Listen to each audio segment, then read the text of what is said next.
अम्मा देख लीजिए, कितनी महंगी लौकी दे रही थी वो। मोल भाव करे बिना कुछ खरीदती नहीं आप। बहू, जब मैं तेरी उम्र की थी ना, तो पूरा हफ्ते का सामान 3 रुपयों में आ जाता था। अम्मा, अब 3 रुपए में तो माचिस भी नहीं आती।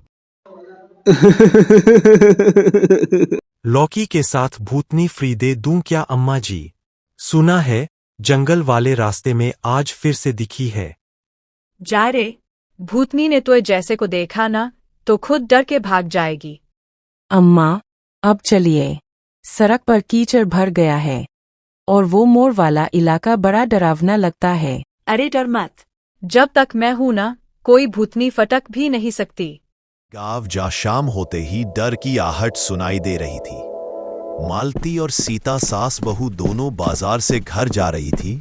तभी सीता को पीछे से किसी के चलने और हंसने की आवाज सुनाई दी। अम्मा, सुना आपने? कोई औरत हंसी थी अभी। हंसी? बहू, बारिश में अक्सर आवाजें अजीब लगती हैं। चल जल्दी कर। जैसे ही दोनों आगे बढ़ी, सीता को फिर से चलने की आवाज आई। सीता ने पीछे देखा पर कोई नहीं था। वह तेजी से आगे बढ़ी। अगले दिन गांव में अफवाह फैल गई कि सास बहू ने भूतनी देखी। गांव वाले डर गए।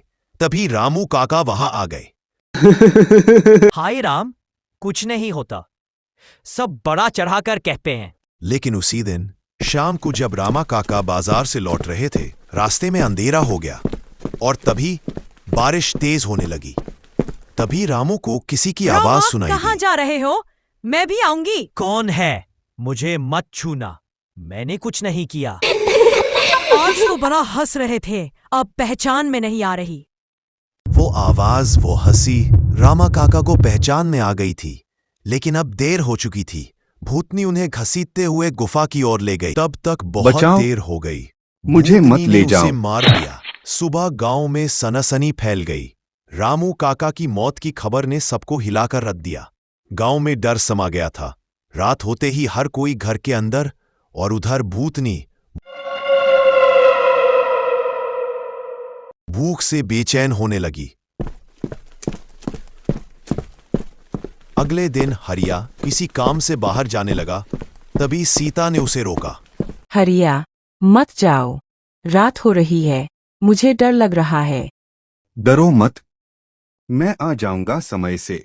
लेकिन उस रात फिर तेज बारिश हुई। हरिया जैसे तैसे गांव के पास पहुंचा और तभी भूतनी भी गांव में आ गई थी। कहाँ जा रहे हो हरिया? मुझे भी भूख लगी रे। मुझे मत मारो, मेरी बीवी इंतजार कर रही है। हरिया उस रात कभी घर नहीं लौटा। अगले दिन उसका शव गांव के पास मिला। सुबह जब सीता ने देखा तो वो बेहोश होकर जमीन पर गिर पड़ी। उसी दिन दो दोस्त सोनू और राम अपने घर जा रहे थे। तभी उन्हें गांव में पीछे से किसी के चलने की आवाज सुनाई दी।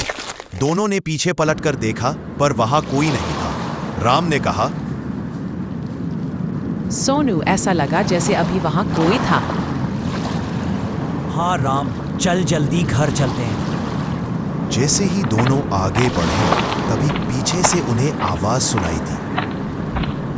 कहाँ जा रही हो तुम दोनों?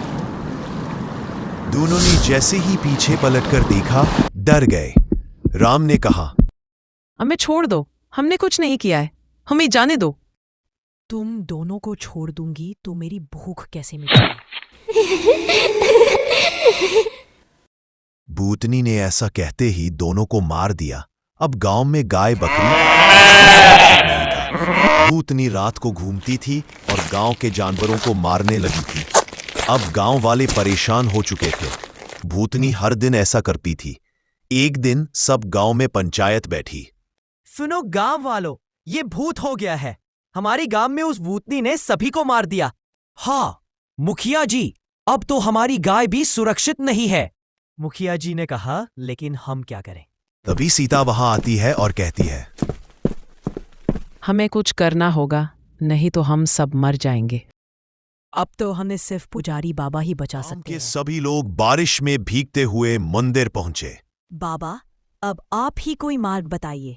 उस भूतनी ने गांव के कितने लोगों को मार डाला, कोई नहीं बचा। तुम चिंता मत करो सीता, मैं सब जानता हूं।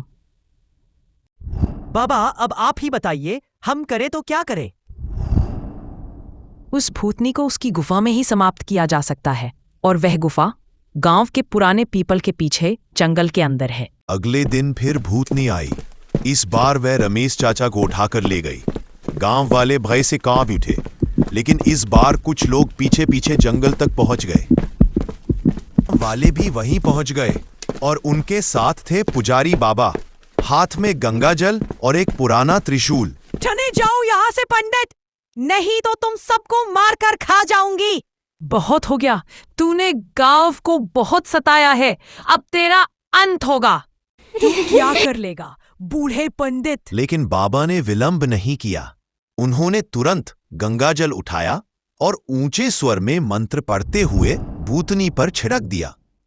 बचाओ, मुझे मत जलाओ, मुझे जाने दो, मैं यहाँ नहीं रहना चाहती। भूतनी तड़पने लगी, उसके चेहरे से धुआं निकलने लगा और एक प्रकाश के साथ वह अदृश्य हो गई।